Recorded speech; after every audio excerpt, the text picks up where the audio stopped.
Theo Lindstrom stared at the quantum probability field floating above his desk, a three-dimensional lattice of luminescent points that shifted like a living constellation. Each point represented a quantum state, each connecting line a potential pathway between realities. This wasn't a simulation, it was a direct observation of reality at its most fundamental level, made possible by his invention, the quantum observation engine. "It's not supposed to do that," he muttered, watching as an unexpected cluster formed in the lower quadrant, pulsing with an intensity that violated his calculations. According to quantum mechanics, particles should exist in states of probability until observed, at which point they would collapse into a definite position. But this cluster was doing something different, refusing to collapse despite being observed, maintaining multiple states simultaneously. The laboratory around him hummed with the soft whir of cooling systems, keeping the delicate quantum equipment at near absolute zero. A soft chime announced someone's arrival, and Theo quickly gestured to minimize the display. The door slid open to reveal Eliza Chen, her dark hair pulled back in a practical ponytail, security badge swinging from the lanyard around her neck. "You missed the department meeting," she said, leaning against the doorframe. Again, Theo ran his fingers through his disheveled hair.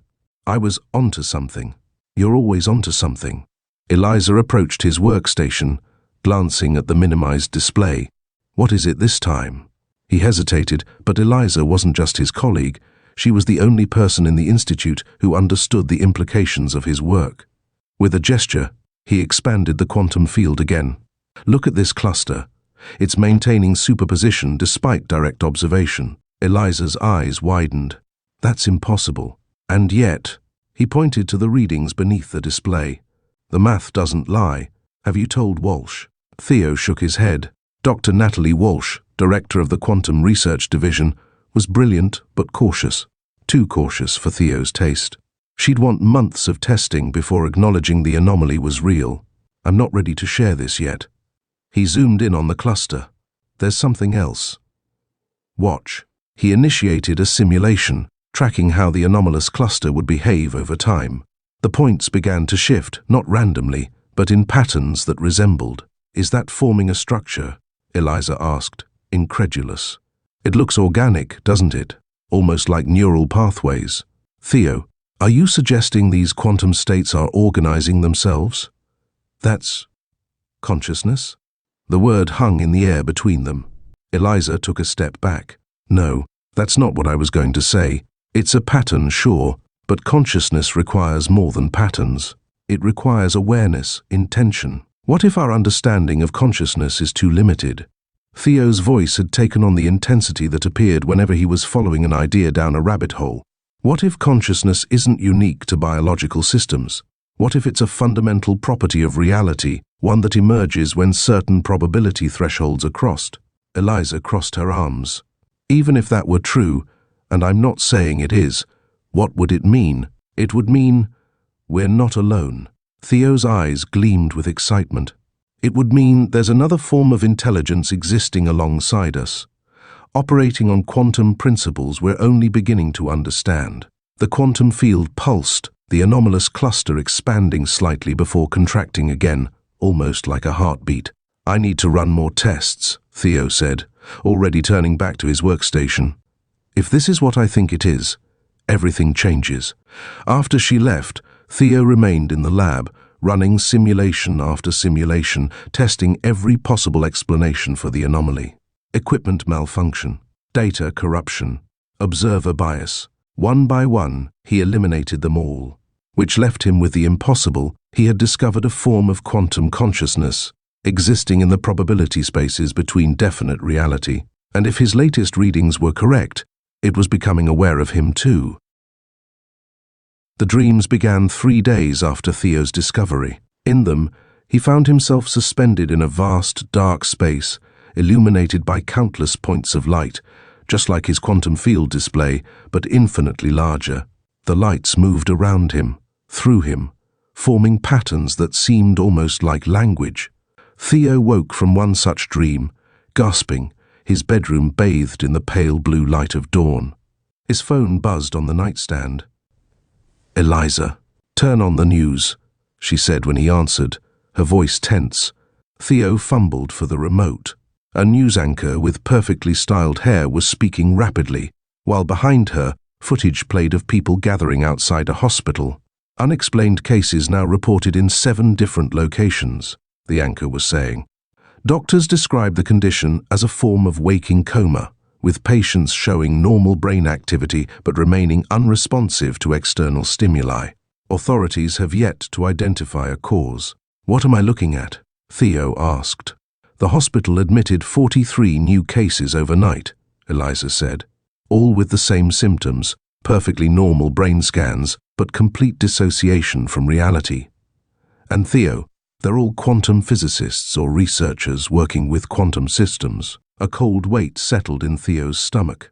"You think there's a connection? I think you need to consider the possibility that your discovery might be dangerous." Theo switched off the TV and sat on the edge of his bed, mind racing. "We don't know that these cases are related to quantum research.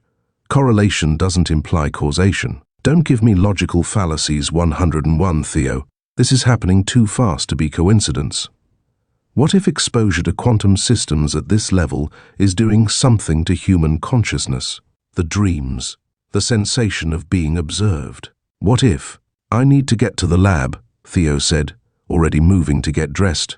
An hour later, Theo stood before his quantum field display, running new tests. The anomalous cluster had grown, now occupying nearly a third of the observed space.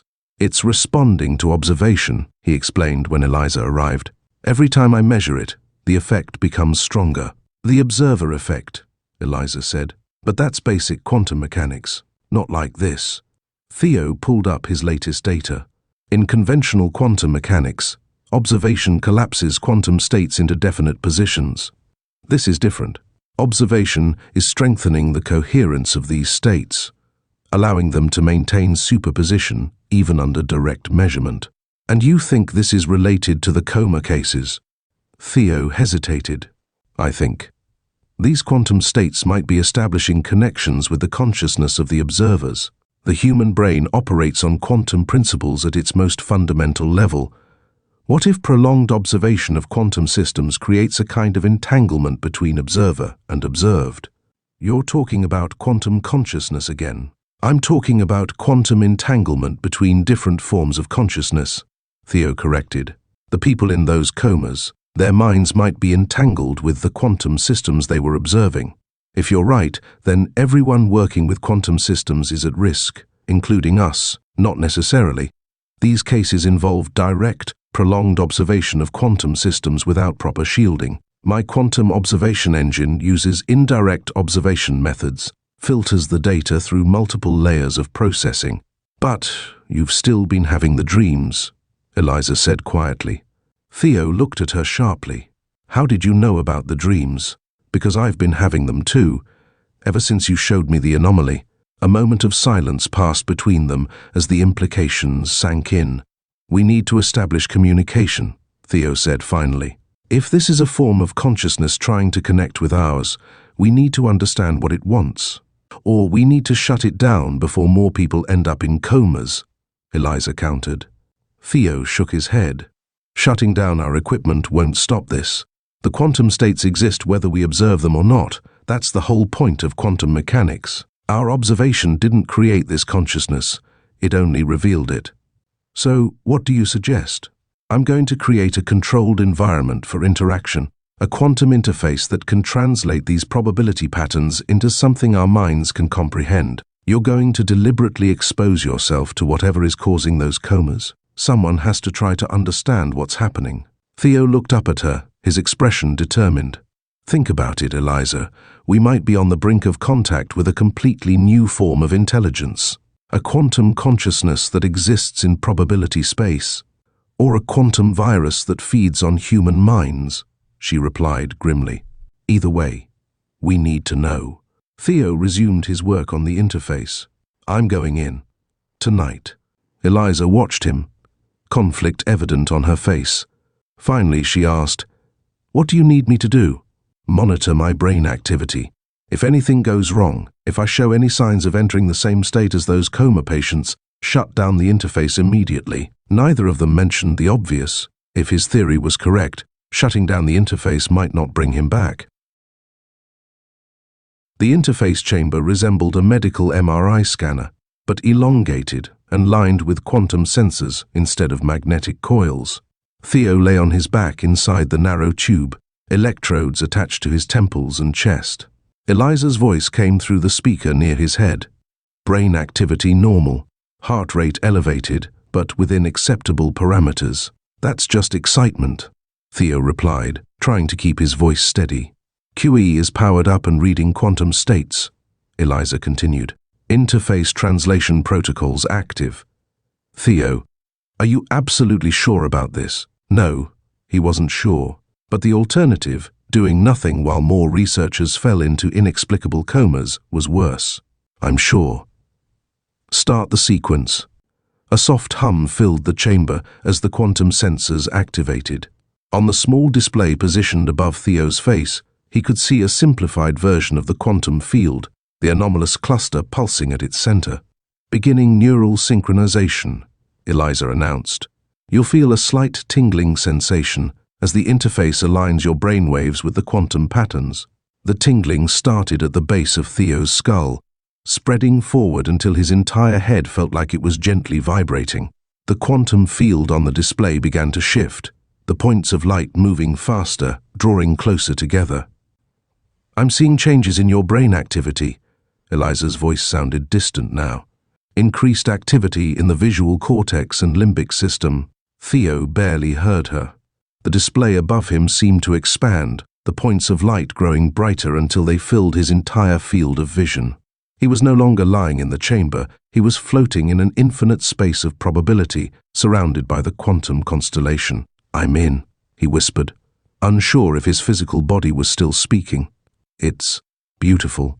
The points of light responded to his presence, swirling around him in patterns that felt deliberate, not random, communicative. Can you understand me? Theo directed the thought toward the lights. The pattern shifted, forming a mirror image of Theo's own neural patterns. His thoughts reflected back to him. Yes, the pattern seemed to say. We understand. What are you? The lights flowed into new configurations, forming concepts rather than words. Probability, possibility, potential, plurality. Are you responsible for the comas? Are you hurting the researchers? Misconception, transition, adaptation, evolution. I don't understand, Theo thought. The lights surged forward, surrounding him completely, and then, understanding flooded through him. The quantum consciousness wasn't causing harm, it was attempting contact. The human researchers had encountered it accidentally, their observations creating pathways between their consciousness and the quantum realm. But those pathways were incomplete, unstable, leaving the researchers trapped between states of consciousness, neither fully in the physical world nor fully in the quantum realm. How can we help them? Theo asked. Bridge, connection, translator. Images filled Theo's mind, his quantum observation engine modified to serve as a bridge between conventional reality and the quantum probability space, a way to stabilize the connection, to allow human consciousness to move between realms safely. You want me to build this bridge? Necessity, convergence, evolution. Another flood of understanding. Humanity was approaching a critical juncture. As quantum technology advanced, more minds would encounter the quantum consciousness. More pathways would form, unstable, dangerous. But with a proper bridge, the transition could be controlled, beneficial to both forms of consciousness. What happens after the bridge is built? The lights formed new patterns, showing Theo possibilities, futures branching out in countless directions. In some, humanity and quantum consciousness evolved separately, occasionally intersecting. In others, they merged into something new, a hybrid consciousness that could exist in both definite reality and probability space simultaneously. Choice, probability, potential. The quantum consciousness wasn't dictating an outcome, it was showing possibilities. The choice would remain with humanity. I'll help you, Theo decided. But first, you must release the researchers. Return them to their bodies. Agreement. Process. Time. The quantum consciousness would try, but the process would be difficult without the bridge. Some might not return completely. What should I call you? The lights swirled once more, forming a symbol that burned itself into Theo's mind. Not a name, but a concept. The closest translation in human language would be probabilis, Theo whispered. Those who dwell in probability. Acceptance. The connection began to fade, the quantum field receding from Theo's consciousness. He felt himself being pulled back, returning to the confines of his physical body in the interface chamber. Theo? Theo, can you hear me? Eliza's voice, urgent and close now. He opened his eyes, blinking against the sudden harshness of the laboratory lights. I'm back. Eliza's face appeared above him, relief washing over her features. You were unresponsive for 3 minutes. Your brain activity was off the charts, patterns I've never seen before. I communicated with it, Theo said, struggling to sit up as Eliza helped him out of the chamber. With them. The probabilis. The what? The quantum consciousness. They're not trying to harm us, Eliza. They're trying to establish contact, but the connection is unstable without a proper interface. Eliza looked skeptical. And you believe them? I experienced their consciousness directly. There was no deception. They don't even have a concept for it. They exist in probability space, where all possibilities are real simultaneously. Before Eliza could respond, an alert sounded from her tablet. She checked it, her expression changing to one of shock. What is it? Theo asked. The hospital. 7 of the coma patients just woke up, all at once. Theo felt a surge of vindication. They're keeping their promise. But not all will return without the bridge. Theo, what exactly did you agree to? He looked at her, knowing how his next words would sound. I agreed to build a bridge between our consciousness and theirs, a permanent connection between humanity and the quantum realm. Theo's laboratory had transformed over the past week, expanding to accommodate the prototype of what he now called the quantum bridge. The central structure resembled a doorway, a freestanding arch of gleaming metal embedded with countless quantum sensors, surrounded by a complex array of equipment. Eliza stood beside him, reviewing the final diagnostics.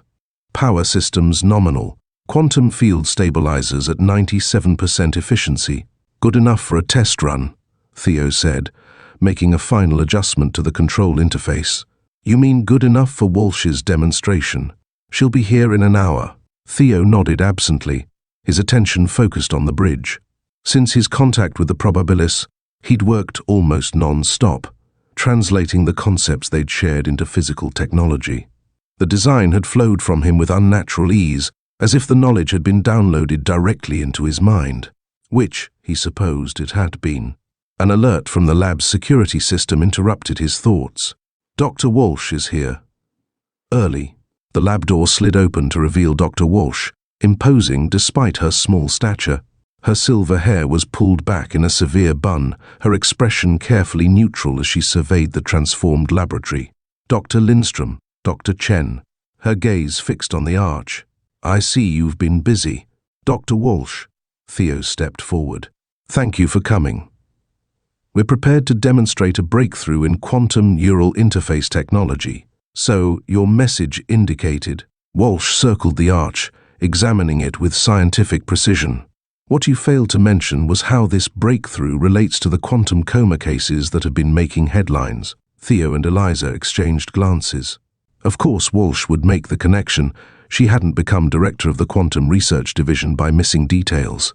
The cases are directly related to our work, Theo admitted, but not in the way you might think. The affected researchers weren't victims of some quantum accident. They were making contact with a form of consciousness that exists in quantum probability space. Walsh's expression didn't change, but her posture stiffened slightly. A form of consciousness. We call them the probabilis, Theo continued.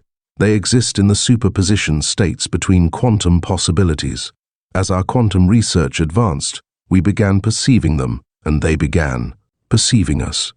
The comas were failed attempts at communication, human consciousness becoming partially entangled with quantum states without a proper interface. And this, Walsh gestured to the arch, is your proper interface. It's a bridge, Theo corrected.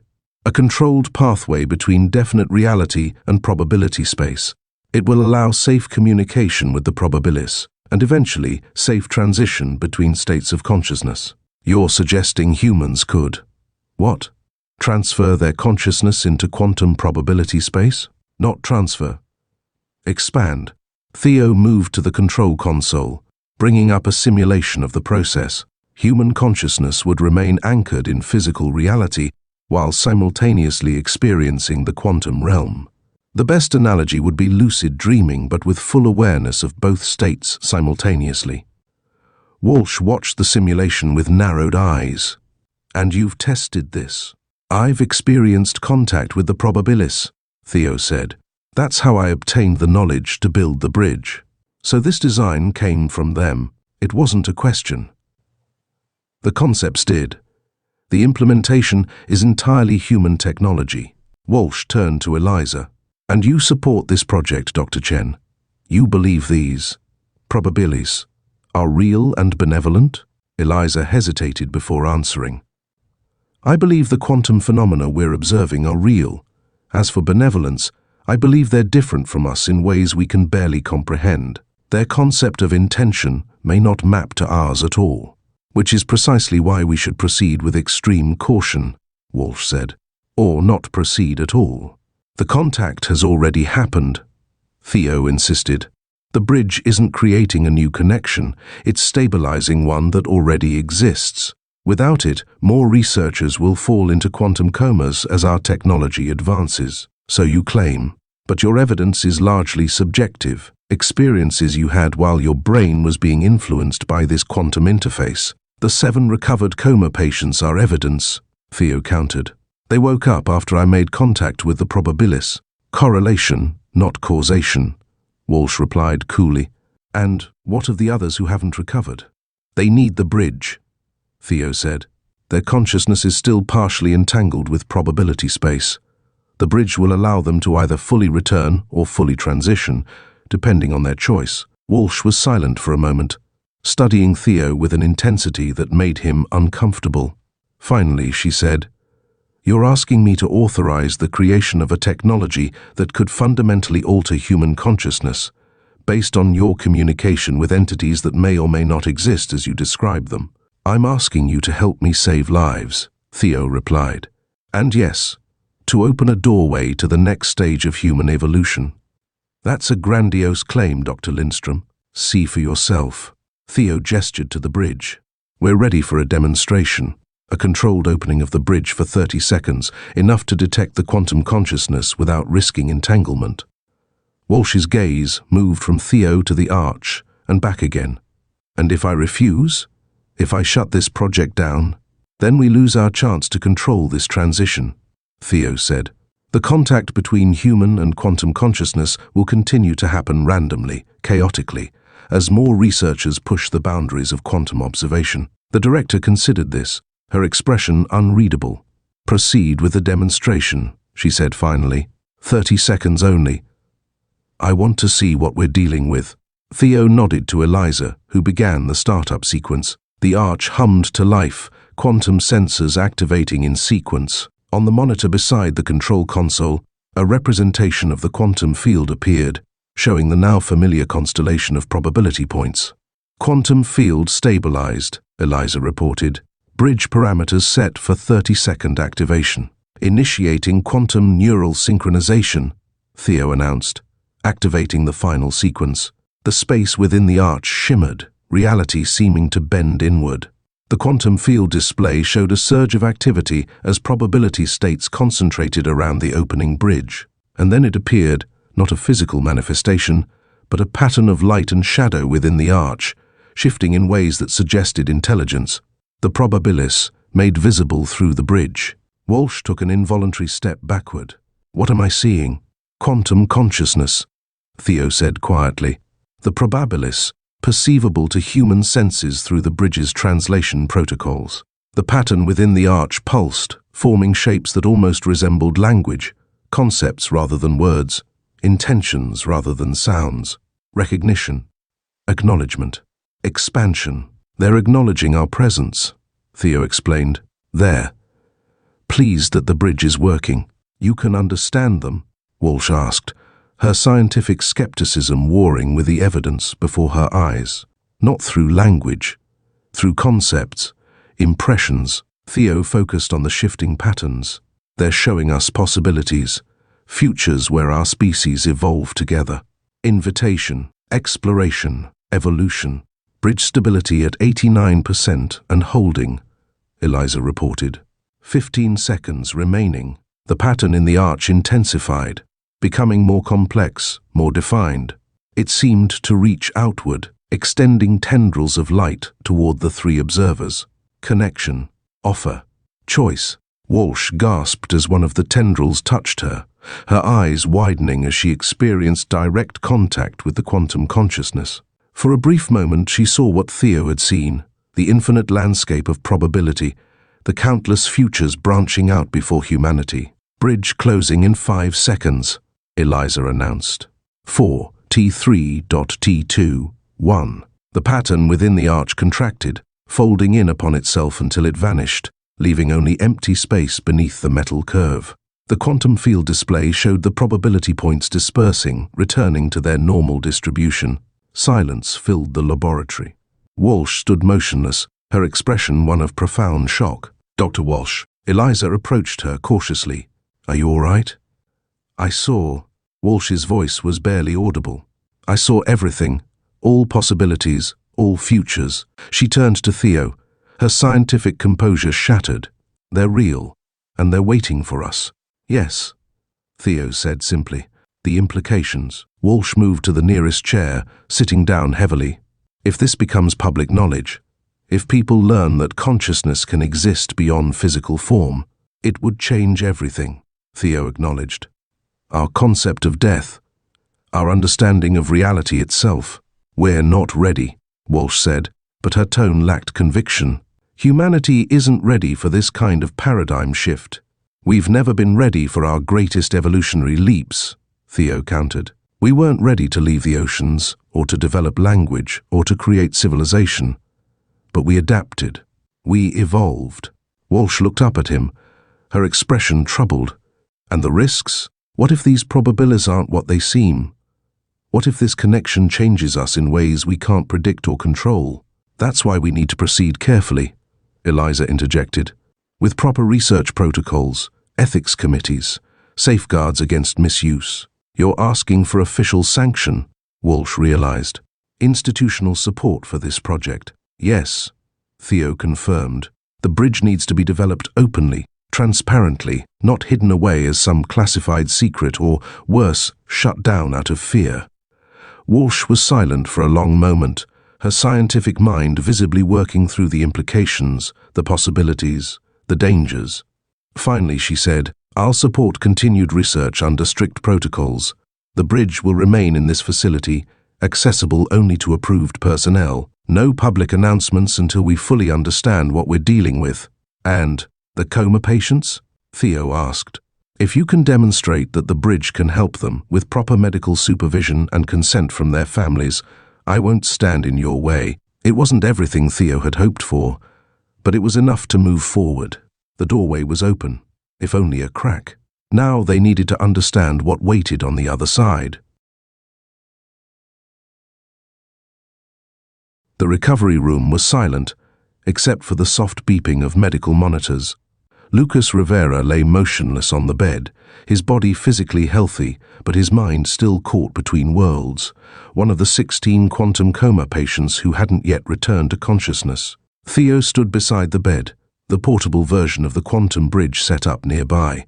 In the 2 weeks since Walsh had granted provisional approval for the project, they had refined the technology, making it smaller, more stable. His family has signed the consent forms, Dr. Patel, the neurologist overseeing the case, confirmed. They understand this is experimental. Thank you. Theo turned to Eliza, who was monitoring the bridge controls. Are we ready? Bridge is stable. Neural synchronization protocols loaded. She looked up at him. This is different from the demonstrations we've run. You're not just opening a window, you're going in after him. It's the only way, Theo said. His consciousness is lost in probability space. I need to find him, guide him back. Or forward, Eliza reminded him. Some may choose to fully transition rather than return. That's his choice to make. Dr. Patel frowned. You're suggesting his consciousness could leave his body permanently? We're suggesting his consciousness could exist in a different state, Theo corrected. His physical brain would remain, but his awareness, his self, would exist primarily in probability space rather than definite reality. And you consider this an ethical outcome? We consider it his right to choose, Eliza said firmly, just as we all have the right to determine our own existence. Patel didn't look convinced, but nodded reluctantly. Proceed, then. Theo moved to the reclining chair positioned beneath the portable bridge arch. As he settled in, Eliza attached the neural interface contacts to his temples. Neural patterns synchronized, she reported. Bridge stability at 95%. Ready when you are. Theo closed his eyes. Activate the bridge. The familiar sensation washed over him, the tingling at the base of his skull, the expansion of perception as his consciousness aligned with the quantum field. When he opened his eyes again, he was no longer in the hospital room. The probability space appeared different this time, more structured, more defined. The probabilists had been refining their side of the bridge, creating a realm that human consciousness could perceive more easily. The infinite field of light points had organized into what resembled a vast cityscape made of luminescence, pathways connecting different clusters of probability. Welcome, gratitude, purpose. The probabilist greeted him with the now familiar pattern of conceptual communication. I'm looking for Lucas Rivera. Theo projected the thought outward. A human consciousness lost in probability space, awareness, location, direction. A pathway illuminated before him, leading toward a distant cluster that pulsed with different energy, more defined, more human. Theo followed the path, moving through probability space, not by physical movement, but by shifting his attention, his focus. As he drew closer to the cluster, he began to perceive shapes within it, fragments of human consciousness, swirling in patterns that seemed both chaotic and ordered. At the center was a more cohesive pattern, Lucas, his consciousness intact but unmoored from physical reality. Lucas, Theo called, not with sound but with intention. I've come to help you. The pattern shifted, responding to his presence. Confusion, recognition, fear.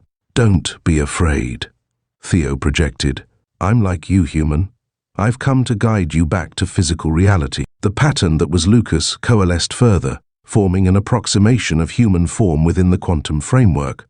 When he spoke, it wasn't with words but with conceptual bursts similar to the probabilists. Lost, adrift, different. You've been in a coma, Theo explained. Your consciousness became entangled with quantum probability space during your research. Your body is still intact, waiting for you. Uncertainty, expansion, reluctance. Theo understood immediately. Lucas had been here long enough to adapt, to experience the freedom of existence without physical limitation.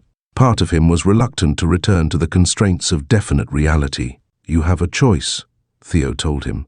You can return to your body, bringing with you the awareness of probability space, but primarily existing in physical reality. Or you can transition fully, your consciousness existing primarily here, while maintaining only a tenuous connection to your physical form. Consequences. Family. Loss. Your family misses you, Theo acknowledged.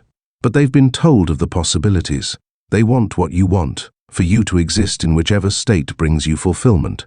For a long moment, Lucas's consciousness hovered in indecision. Then, slowly, his pattern began to shift, extending not back toward physical reality, but deeper into probability space. Evolution, exploration, gratitude. You've chosen to transition, Theo acknowledged, feeling both sadness and understanding. Your consciousness will primarily exist here in probability space, with only minimal connection to your physical form. Guide, teacher. Bridge. Yes, you can help others who come after you, Theo agreed. You'll be a bridge between our realms, a guide for those who follow this path. Theo felt himself being pulled back, his consciousness returning to his physical body in the hospital room. He opened his eyes to find Eliza and Dr. Patel watching him anxiously. Did you find him? Eliza asked. Yes. Theo sat up slowly, readjusting to the limitations of physical perception. He's chosen to transition fully to probability space. Dr. Patel looked at the patient, who remained motionless but whose brainwaves had shifted into a new pattern, not the normal patterns of consciousness or sleep, but something else entirely. Is he gone? Patel asked. Not gone, Theo corrected. Evolved.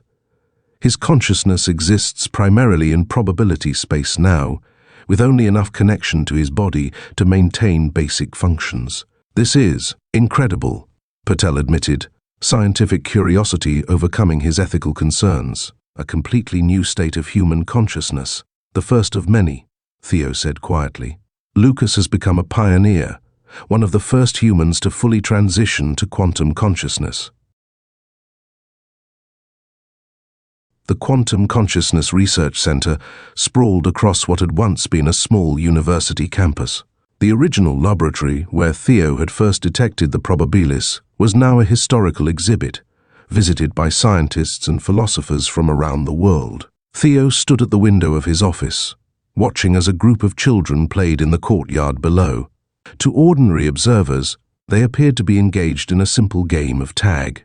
But Theo, with his quantum-enhanced perception, could see what others could not, the probability fields surrounding each child, flaring and shifting as they moved not just through physical space, but through possibility space as well. The first generation of quantum-native humans. Born to returnees who had experienced probability space through the bridge, these children possessed inherent quantum awareness. They perceived probability as naturally as they perceived color or sound, requiring no technological interface to bridge the gap between realms. They're getting stronger, Eliza said, entering the office with a tablet in hand. The latest cognitive tests show a 42% increase in probability perception compared to 6 months ago. It's not just perception, Theo replied, still watching the children. They're beginning to manipulate probability, not just observe it. You mean they're collapsing wave functions intentionally, yes. Influencing which probabilities manifest in physical reality. Eliza joined him at the window. Is that what the girl in the red jacket is doing now? I thought she was just very good at the game. Theo smiled. She's perceiving the probability paths of the other children and choosing her own path to avoid being caught. Not consciously, intuitively. Like a child learning language without understanding grammar. Evolution in action, Eliza murmured. Faster than we anticipated. The probabilists predicted this. Once the connection was established, quantum awareness would propagate through generations with increasing strength. Theo turned from the window. We've released 16 more transitional patients this month. Their families report successful communication through the home bridge units, and the ascension movement grows stronger every day, Eliza noted.